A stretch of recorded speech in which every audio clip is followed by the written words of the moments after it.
This presentation focuses on the tooling for enabling the first steps in project execution. These tools would primarily be focused on capturing and defining the expected outcomes at the outset of the project.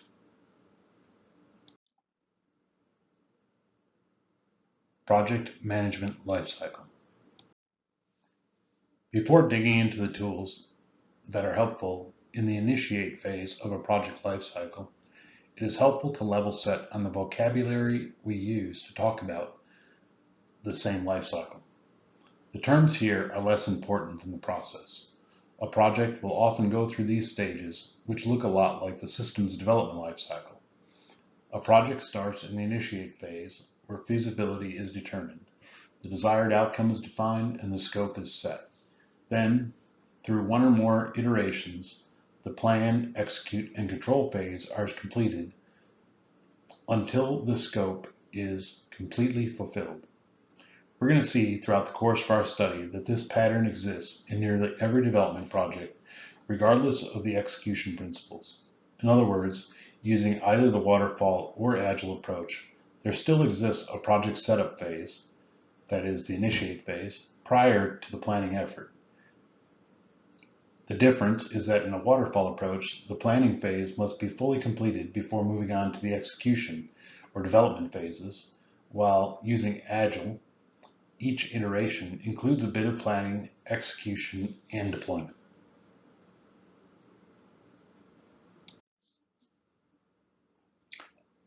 While the project management lifecycle is defined by the 4 stages of initiate, plan, execute, and close, the system's development lifecycle or product development lifecycle requires a parallel set of activities, which may have their own iterations. For this reason, I prefer to use a more succinct nomenclature, as you see down here in the bottom right.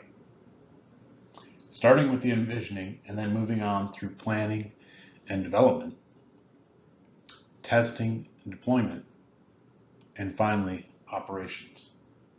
The simplified view is applicable whether or not the project is being managed as a waterfall, agile, or some kind of combination of the two.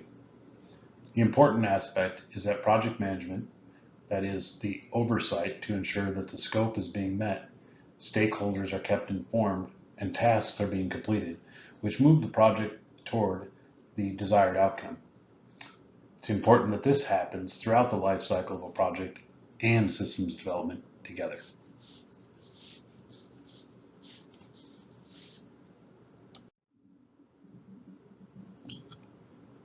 It's important to remember that the names of the stages aren't the key aspect here. What's more important is recognizing the activities and patterns through which a project progresses. Some resources will adhere to the vocabulary set forth by the PMI, that is the Project Management Institute, in their Project Management Book of Knowledge, or the PMBOK. The Project Management Institute has defined standards and best practices for any kind of project, while the SDLC is very much focused on software and systems development.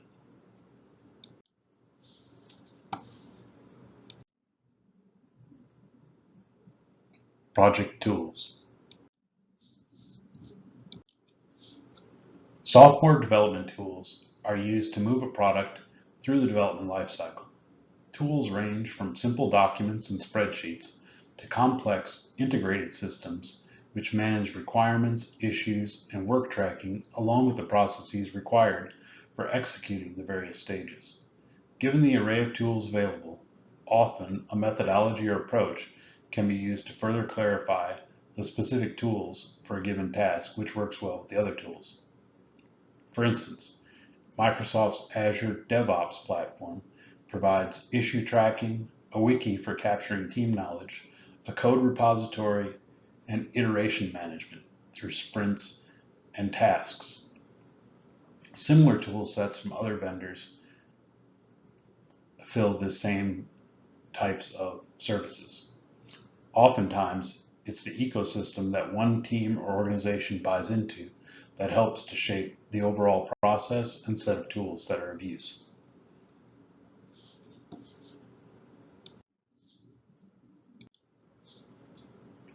In this lesson, we'll focus on simple tools, which can be helpful regardless of the ecosystem which is used to manage the artifacts and tasks.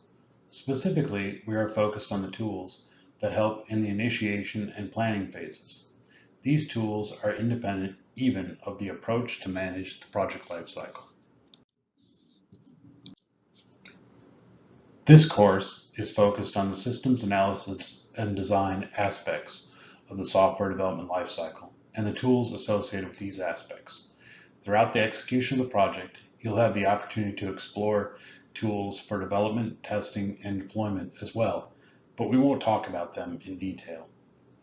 In the envisioning stage, we are most interested in outlining the overall objectives of the product or programs so that our primary tool here is our vision and scope document, also called our project charter. In the planning phase, we look at many more tools which will help execute both the analysis and design stages. Project charter document. One of the very first items that should be decided upon before embarking on a new endeavor is the project charter. It is important to be able to rally the team stakeholders around the common goal of a successful outcome. Sometimes this may be referred to as a business case, project initiation document, or something else at your company. Regardless of the name, the importance of this document is that it helps us to define the outcome. It can also be relied upon in later stages to help test whether new feature requests make sense within the agreed scope of the project. First order of business when developing a project charter is to develop a vision statement. A vision statement is a very brief description of the project, which can motivate the stakeholders and the teams to rally behind an initiative. And it also describes to outsiders the goal of your project. The vision statement should be short and energetic. For instance, if you were at the union waiting for a burger at the lunch counter and the dean saw you and asked, "Hey, what project are you working on this semester?" Your answer to this question would likely make a very good vision statement. Social cues tell you the statement should be short. He's not looking to hear all the technical details. Also, the dean is not an expert in your particular technology area, so it'll need to be accessible. Finally, you want to convey your passion for your work, so you want to use engaging and upbeat language. Here are 3 vision statements. As you read each one, hear how the energy flows, how your mind connects the dots with what the solution could be, and recognize that without significant details, you have a good understanding of what kind of product is to be built. Each of these statements likely leads you to consider a whole host of questions. For instance, a friend finding website. You mean something like Facebook, Match.com?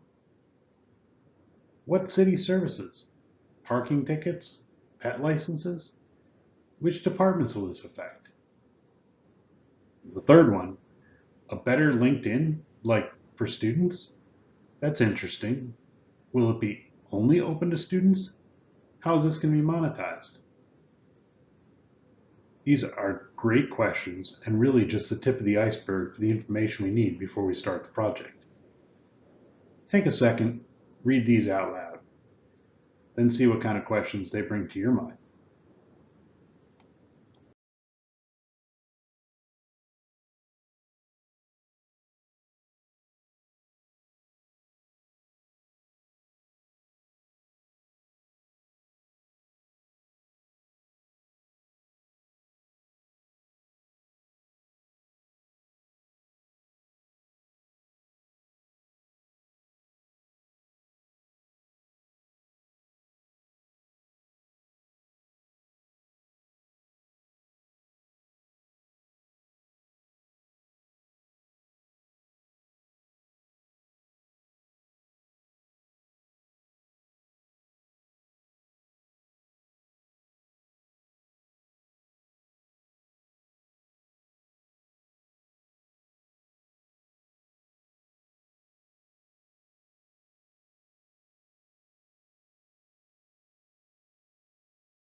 With our vision and scope clearly defined, we are well on the way to a project charter.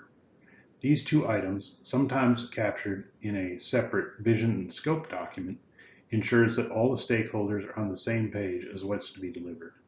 Speaking of which, we need to identify the stakeholders. A stakeholder is anyone who has an interest in the successful outcome of the project, either because they've made an investment of resources or it will have an impact on the business process for which they're responsible. Estimations of time, cost, and resources are important to include as well as key risks. Understanding these aspects help to address the feasibility while the project is nascent and can ensure that major changes aren't required in later stages where the opportunity cost is much higher. Outlining the benefits, especially if they're meant to be measured, is a good practice. This helps to scope the project, allowing feature requests and other changes to verify that proposed changes enhance the expected benefits. Of course, success criteria is always important to document from the start. Projects without definition of success have a way of lingering on without explicit closure or dying slow, painful death as the scope continues to grow. The project charter provides input and the basis for the other tools and documentations that may follow. It can be an important baseline for making decisions about how other aspects of the project are decided and implemented. The URL provided here links to a GitHub repository where the number of tools that are identified are stored, along with examples of their implementation. Requirements management.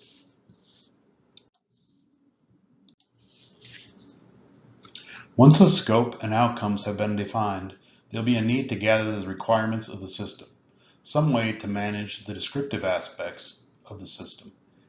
From functional requirements, like what should the system do and how should it work, as well as technical requirements, compliance, and security considerations. A good requirements management solution will help to prioritize the features and concerns that can keep the work on track.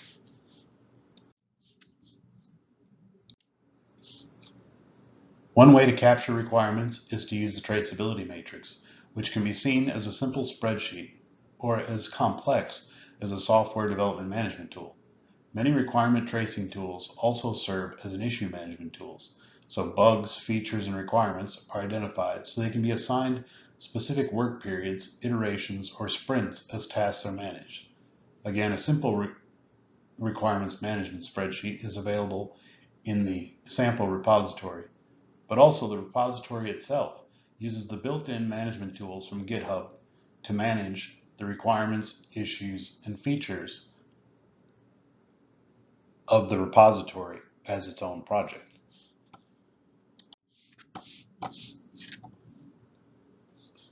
Another approach to managing requirements is to develop stories.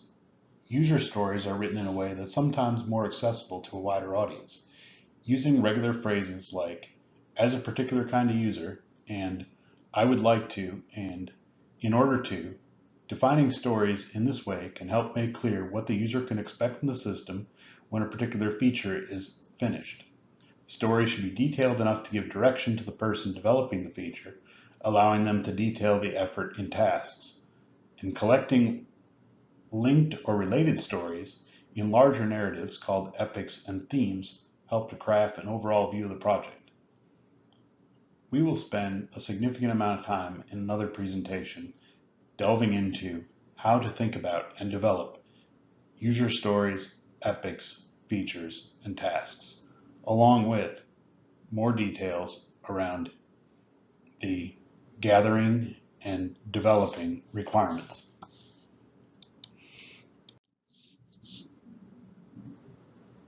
The value of having a system to manage requirements is that it establishes a more detailed understanding of the system for all the stakeholders, project managers, and the team implementing the project. It helps define the resource plan and can help to alleviate costly miscues later in the cycle.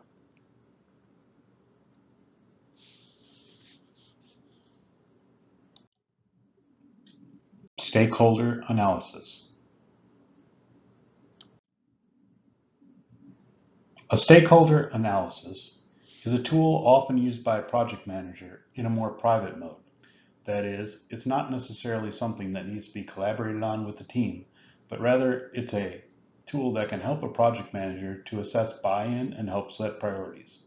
The purpose of such a tool is to identify key individuals or groups that can influence the project, positively or negatively.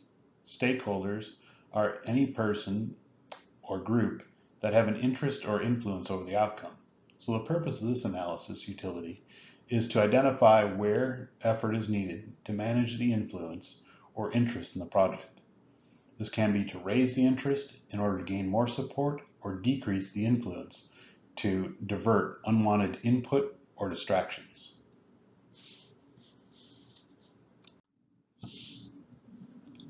One example of a stakeholder management tool is a simple chart like this one here.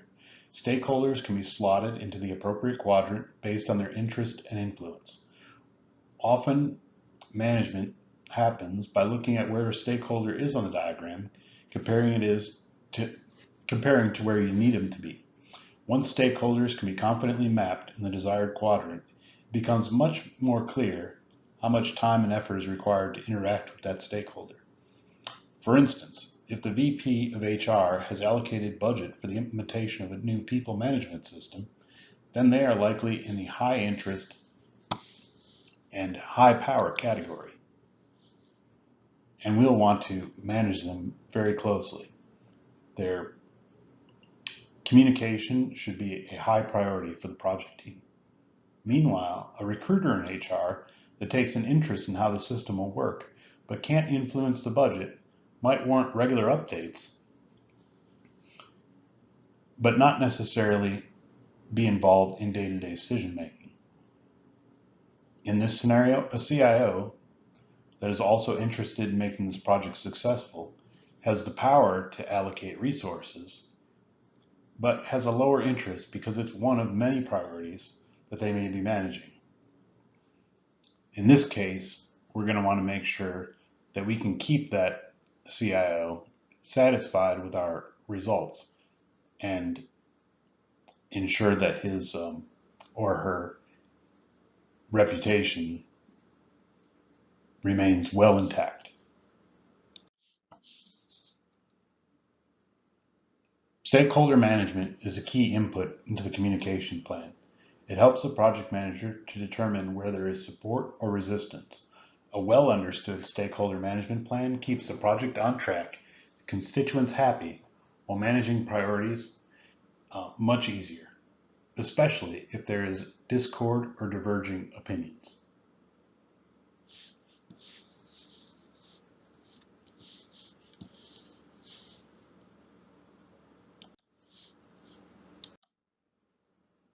Risk register. Finally, we'll look briefly at the risk register. A risk is the identification of a potential hazard that may derail the project and put the desired outcome in jeopardy. Risks come in all in different sizes, varying widely in the likelihood and the impact. A few examples of risks include losing a high-value employee to a competitor before the project's over, or the possibility of a network outage.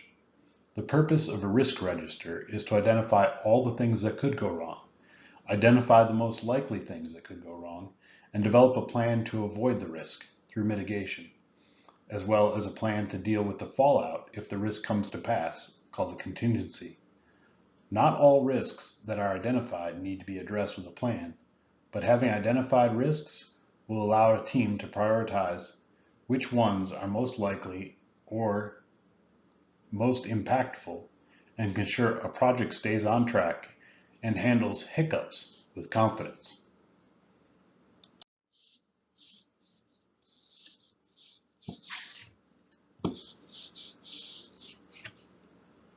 The example here, also available in the repository of samples, shows a very detailed risk register. Risks in this spreadsheet use probabilities as well as impact to determine the highest risk items. With the impact defined, mitigation plans can be developed as well as contingencies and tracked through the life of the project. They would be assigned an owner who would be responsible for monitoring and reporting on the risk.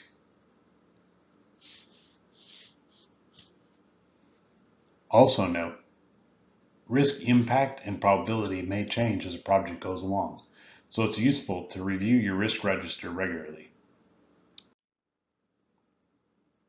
While there are many kinds of risks, the response to a particular risk may vary.